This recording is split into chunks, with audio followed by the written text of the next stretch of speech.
अस्सलाम वालेकुम एक्वेरियस, मैं 𝗰𝗍𝗶 प्रोफेशनल एस्ट्रोलॉजर आपकी खिदमत में हाज़िर हूँ इस हफ्ते की एस्ट्रोलॉजिकल रिसर्चेज लेकर। ये हफ्ता 3 जनवरी से शुरू होकर सो ऑन चलेगा। बहुत अहम इवेंट्स हैं इस हफ्ते, सब तफसील से बयान करता हूँ। थोड़ी टेक्निकल साइड बयान कर दूँ। आपके यहाँ 4th हाउस में मार्स 6 जनवरी को इंटर हो जाएगा। वीनस आपके 12th हाउस में जा रहा है 8 जनवरी को, एंड मरकरी आपके 1st हाउस में अपीयर होगा, ये भी 8 जनवरी को। ये 3 मेजर प्लैनेट्स हैं शॉर्ट टर्म, लेकिन इम्पैक्ट बहुत अच्छा डालते हैं। आपकी ज़ात पर इनका क्या असर होगा तफसील बयान करता हूँ।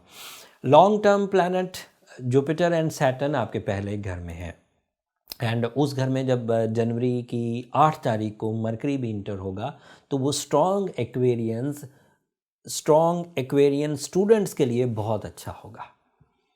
अगर एक आप ऐसे ग्रुप ऑफ एक्वेरियस में हैं जिनका सैटर्न बाय बर्थ मजबूत था, तो फिर ये टाइम आपके लिए प्रोडक्टिव होगा। इस टाइम पर आप अपने जो एक्सप्लेनेशन एंड प्रेजेंटेशंस हैं वो बहुत अच्छी दे पाएंगे, एग्ज़ाम्स अच्छे दे पाएंगे, writing and creative skills feel करेंगे, कंसंट्रेशन फील करेंगे, गुफ्तगू बहुत अच्छी करेंगे, लोगों के दिल अपनी तरफ माइल कर लेंगे। These are the all possible. And फिर आपकी लर्निंग कैपेसिटी भी बढ़ जाएगी। इसके एवज़ आपकी तालीमी सरगर्मियाँ आसान हो जाएंगी।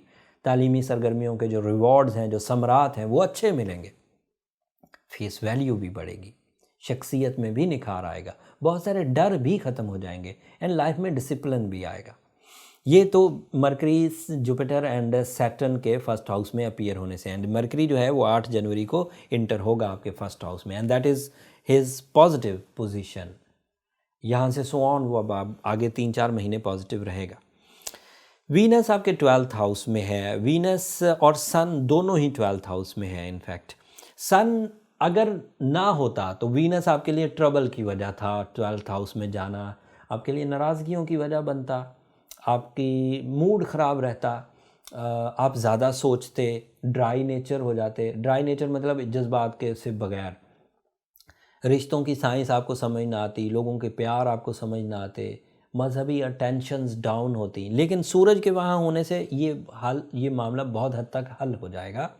सूरज वहाँ पर आपको काफ़ी सपोर्ट करेगा, और इस सपोर्ट के एवज़ आप अपने आप की कमज़ोरियों को समझ सकेंगे, अपने जो करीबी हैं उनकी मोहब्बतों, उनकी सपोर्ट को, उनके ताउन को समझ सकेंगे। तो बहरहाल यहाँ से तो आपका गुजारा हो गया। बट मार्स आपके 4थे घर में जब 6 जनवरी को इंटर होगा, ये काफ़ी प्रोडक्टिव है।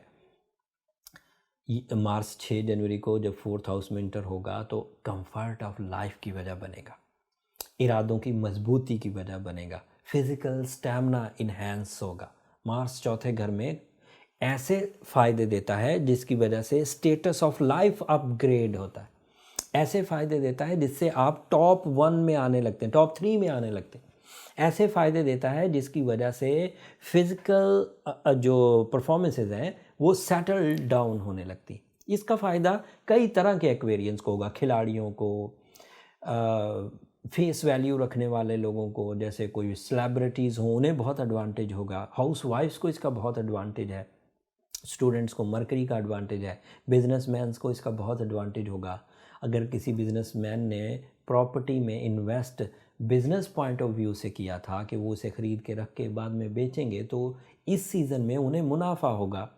अगर कोई एक्वेरियन ऐसा था जो ये चाहता था कि मैं एक बड़ा घर लूँ और उसके वसाइल हैं, तो this is the right time, इस वक्त आपके सौदे बन सकते हैं और वो आपके लिए प्रोडक्टिव होंगे। अगर कोई एक्वेरियन अपनी कोई सर्जरी, चाहे वो ब्यूटिफिकेशन के लिए हो, चाहे वो किसी मेडिकल ट्रबल को रिपेयर करने के लिए सर्जरी कराना चाहते हैं, this is right time, Mars आपको सपोर्ट करेगा। अगर कोई बंदा अपने अंदर की किसी बुरी आदत को रिज़ॉल्व करना चाहता है, पहले भी वो कोशिशें कर चुका लेकिन ठीक नहीं कर पा रहा था, कोई आदत पड़ गई थी बुरी, तो अब मार्स अच्छी पोजीशन पर है तो उस बुरी आदत को वो ठीक कर सकेंगे। इज़्ज़तों को बहाली का ये टाइम है, परफॉर्मेंसेस का, हार्ड वर्क का, डोमिनेटिंग स्किल्स, बिग डिसीजंस, यही टाइम है।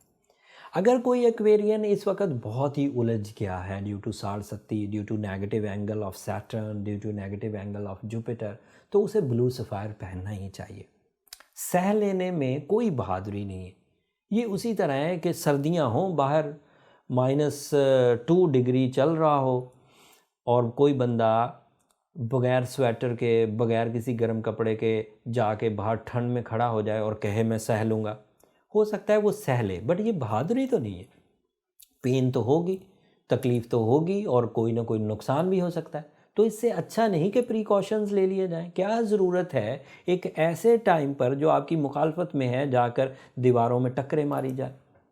एक ऐसे टाइम पर जब आपका टाइम टेस्ट चल रहा हो, आप एवं ही अपने आप में रुस्तम बनने की कोशिश कर रहे हो, जबकि बहुत आराम से रिकवरीज हो जा सकती हैं। सूरह Shams 5 times in a day अगर पढ़ ली जाए तो बेहतरीन रिजल्ट। मैं 4 जनवरी को मुझे 18 साल हो जाएंगे एस्ट्रोलॉजी करते हुए, और 18 साल में सूरह शम्स ही बेहतरीन रेमेडी रही टाइम साइंसेस को रिपेयर करने के लिए। और रेशो ऑफ सक्सेस 93%। जब 100 लोगों ने पढ़ी तो उनमें से 93 ऑलमोस्ट कामयाब हो गए। तो क्यों ना पढ़ी जाए। सूरह शम्स की सूरह यासीन की सेकंड लास्ट आयत कसरत से पढ़ना वो भी आपके लिए बहुत अच्छा है, स्टक नहीं होने देगी आपको। ब्लैक कलर को फ़िलहाल अवॉइड करिए, ब्लू सफ़ायर पहनना आपके लिए मुफीद रहेगा।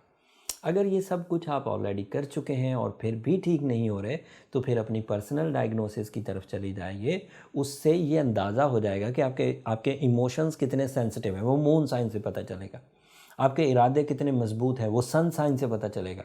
आपका टाइम कितना ताकतवर है, वो असेंडेंट से पता चलेगा। ये सब चीज़ें बर्थ चार्ट कैलकुलेशन में बेसिक हैं। जब हम आपकी date of birth, time and place of birth लेते हैं तो ये सब चीज़ें उसमें डायग्नोस हो जाती हैं। उसके लिए नंबर नीचे चलते रहते हैं, आप इन पर रब्ता करके अपनी अपॉइंटमेंट बुक कर सकते हैं। पर वो फ्री फोरम नहीं है एक्वेरियंस, होपफुली आप अंडरस्टैंड करेंगे।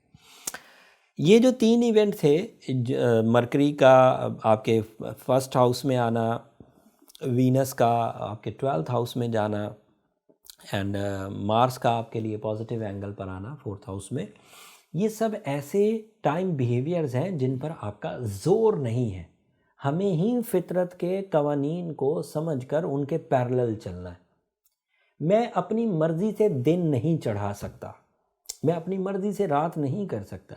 अगर मुझे रेस्ट करना है तो मुझे ये देखना होगा कि रेस्ट, नेचर मुझे कब सपोर्ट करेगी रेस्ट के लिए, वो मेरे लिए कब अंधेरा क्रिएट कर देगी और मैं सो जाऊं, वो मेरे लिए कब उजाला कर देगी कि मैं काम पर चला जाऊं, अपनी मंजिल पर पहुंच जाऊं, वो मेरे लिए कब गर्मियां कर देगी कि मैं फसलें काश्त कर सकूं, वो मेरे लिए कब सर्दियां कर देगी जब मैं उसके एडवांटेजेस ले सकूं।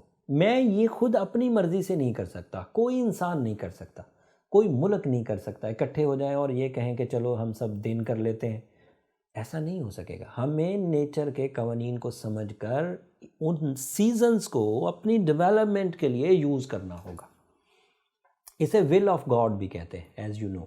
सो मैंने जो मेरे नॉलेज में इस हफ्ते चीज़ें आई वो मैंने अपने टिपिकल अंदाज में आपके सामने रख दी। होपफुली आप अंडरस्टैंड करेंगे। और मैं आखिर पर 2 दरख्वास्तें जो हमेशा की तरह करता हूँ, अगर मेरी ये रिसर्चेज आपको पसंद आ रही हों, ये नॉलेज, ये प्लानिटरी पोजीशन, ये बिहेवियर ऑफ टाइम आपकी समझ में आ रहा हो तो हमें अपनी दुआओं में ज़रूर याद रखिएगा।